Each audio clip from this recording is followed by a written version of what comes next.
And the South Vietnamese didn't have that at all. Okay, so a little more about Laos. This is a little self-contained two-page story here. We're just going to take 2 paragraphs out of it. As the choppers hovered for several long seconds, the South Vietnamese refused to disembark. The troops wouldn't get off, get to the landing zone, and they're like, I ain't leaving this chopper. We were sitting ducks, said another pilot. Finally, we had to push and kick them out. Right? They can't just sit there with the chopper. What the hell? Why don't your troops get out? We were going to make them fight for their freedom, even if they didn't want to. The American pilots expressed resentment that the ARVN troops often made no effort to pin down enemy troops or to suppress mortar fire and anti-aircraft fire in the landing zone. So, Huey's coming in, get your guns, suppress fire, and you fire out in every direction and try to stop the choppers from getting hit. The South Vietnamese troops didn't do that. Didn't make those type of efforts. Here comes helicopters. Let's try to get on one and get ourselves out of here. That's what they said.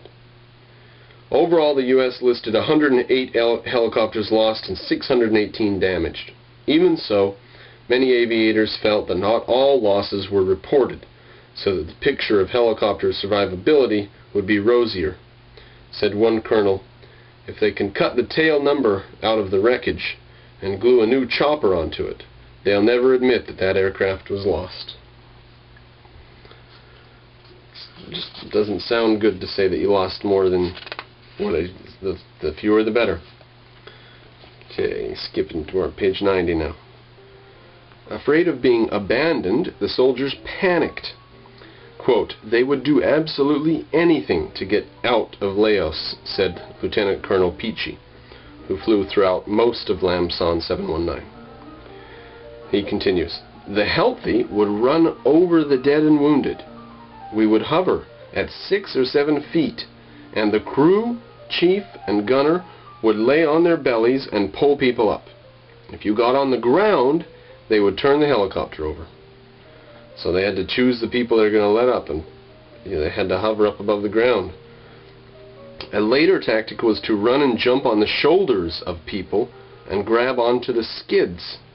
The helicopters would go up to 3,000 or 4,000 feet, and after 5 or 10 minutes, they'd get tired and turn loose. I can still see the bodies coming down through the sky. Wow, how's that? Such a coward in the face of battle. Not that I've ever faced battle, and I don't know what I'd do if I did face battle, but I don't know if I would be such a coward as to hang on to a helicopter to try to get me out of there. And they sort of deserve what they got. They won't fight for their freedom, won't defend themselves and their lives, whatever. Hanoi knew that the ARVN had spent itself and was unlikely to invade Laos again. With American bombing declining, North Vietnam felt more secure than ever in its Laotian sanctuary. Huge decimation to the population of the South Vietnamese army, obviously showing how bad they're going to be at fighting. Laos looks even more secure than ever.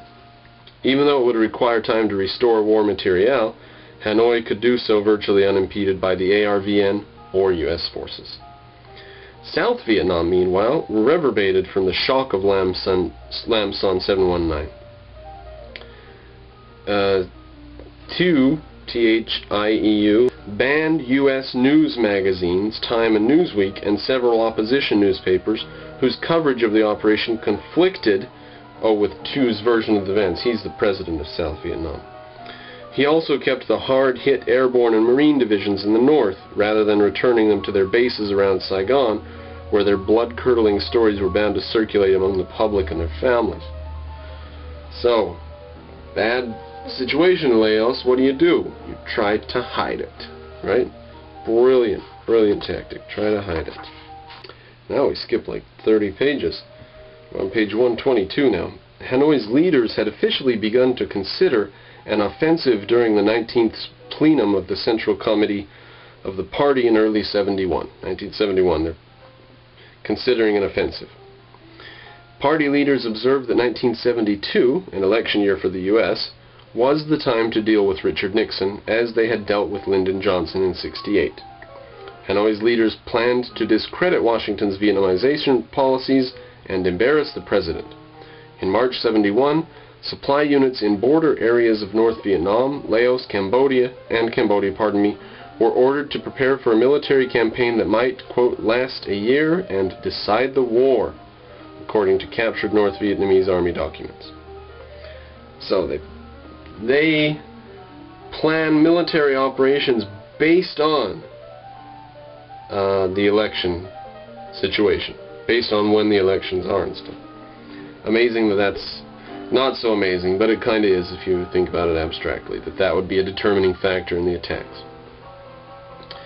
We skip a ways. The communists assumed a range of political, military, and diplomatic options and did not assign to their offensive any single objective. Quote, "It doesn't matter whether war is promptly ended or prolonged," stated a party journal in 1972. "Both are opportunities to sow the seeds. All we have to do is to wait for the time to harvest the crop." Now, that is a very it's an ideological stance. It's a very long-term stance. It's an ideological stance in that it values some bigger abstract goal over our own lives, the lives of the individual soldiers in the cause. In the American battle scene, you don't say, well, it may discourage the enemy into quitting, or we may keep fighting, but either way is good because, you know, it helps our ideological goal. No, you don't say that. What you say is, we're trying to fight this fight so that we can go home and be with our families and be free and have our Winnebago and drive around and, you know, go to parades in the summer and stuff. That's what you fight for. You don't fight for your ideology. You fight for freedom and individual happiness, not for an ideology. So that's why these other societies are willing to get in these long wars of attrition, because they're not fighting for freedom. They're fighting for an ideology. And that's why it tends to be the case that democracies fight very brutal, very devastating and short-term wars. And these ideological bastards fight very long-term wars that are wars of attrition rather than absolute devastation. Something to think about. As for where to attack, geography dictated, as the main conduit, the demilitarized zone. Interesting. Even though improved roads and the petroleum pipelines snaked their way deeper into the south than ever before through Laos and Cambodia, the best place through which to apply and supply military leverage remained the DMZ dividing North and South Vietnam. In the South's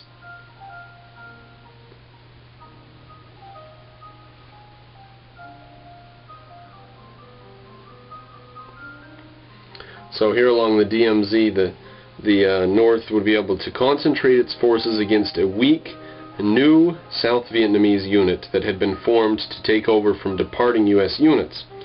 To replace two strong U.S. divisions, the nascent 3rd ARVN Division was spread dangerously thin along the northern border. Now, we had a communist communique that said, quote, "Since the enemy is weakest in the northern part of South Vietnam, violent attacks by friendly forces on this part, will disintegrate enemy units there and force the enemy to narrow his defensive lines, making it impossible for him to have enough troops to deploy everywhere." They knew that because they're so thinly scattered. Therefore, regardless of whether the war is ended soon or not, we will have the capability of gaining a decisive victory. We're going to win the battle even if it doesn't win the war itself. In addition to the cross-DMZ thrust, back to the narrator now, the North Vietnamese Army decided to launch its attacks in two other areas as well: a strike into the highlands in order to cut the country in two, and a move south of Cambodia to threaten Saigon. Quote, "We were told that this was the one time in 1,000 years that the situation would be favorable for us," a North Vietnamese officer recalled.